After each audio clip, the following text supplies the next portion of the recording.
दिनांक 25 जुलै 2025 रोजी नगर परिषद खामगावच्या समोर बेरोजगार अतिक्रमणधारकांना न्याय मिळवून देण्यासाठी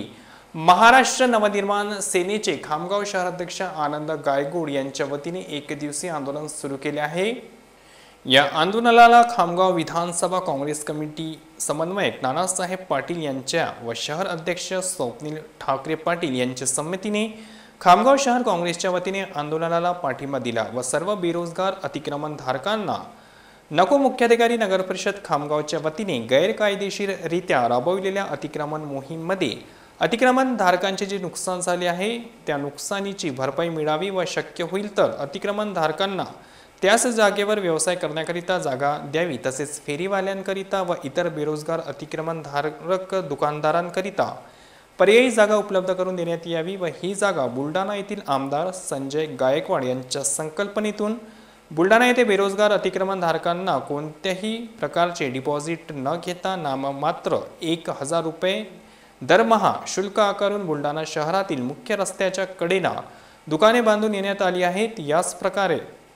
खामगाव शहरात सुद्धा बेरोजगार अतिक्रमणधारक दुकानदारांना फक्त नाममात्र 1000 रुपये मासिक शुल्क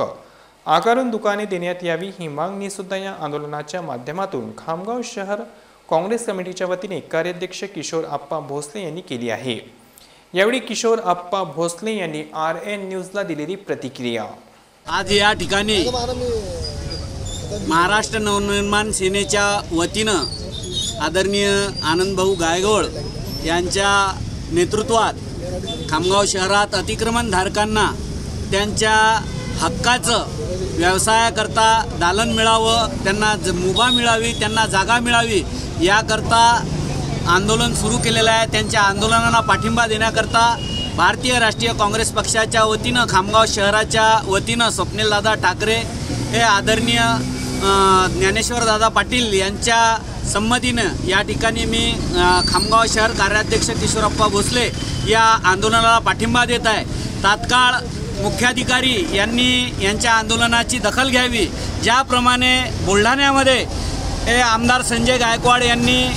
अतिक्रमणधारकांना नाममात्र शुल्क घेऊन फक्त 1000 रुपये महिन्यावरती कोणत्याही प्रकारचं डिपॉझिट न घेता सर्व अतिक्रमणधारकांना त्या ठिकाणी दुकाने दिलेली आहेत, त्याचप्रमाणे खामगावात सुद्धा त्याच धर्तीवर दुकाने देण्यात यावी। त्याचप्रमाणे खामगावात ठिकठिकाणी या फेरीवाल्यांकरता एक झोन निर्माण करण्यात यावे, त्या ठिकाणी त्यांना जागा देण्यात यावे या मागणीकरता व सर्व शक्य होतोवर त्यांना त्याच जागेवरती त्यांच्या दुकानांना परवानगी देण्यात यावी व नाममात्र शुल्क 1000 रुपये महिन्यामध्ये त्या ठिकाणी त्यांना जागा द्यावी अशी आमची सुद्धा मागणी या ठिकाणी आहे। तात्काळ मुख्याधिकारी आणि जिल्हाधिकारी यांनी याची दखल घ्यावी ही विनंती या ठिकाणी करतो आहोत। यानंतर जर समजा आमची मागणी मान्य न झाली तर उग्र आंदोलनात आम्ही सुद्धा मनसेच्या सोबत सहभागी होऊ असंच या ठिकाणी सांगू इच्छितो।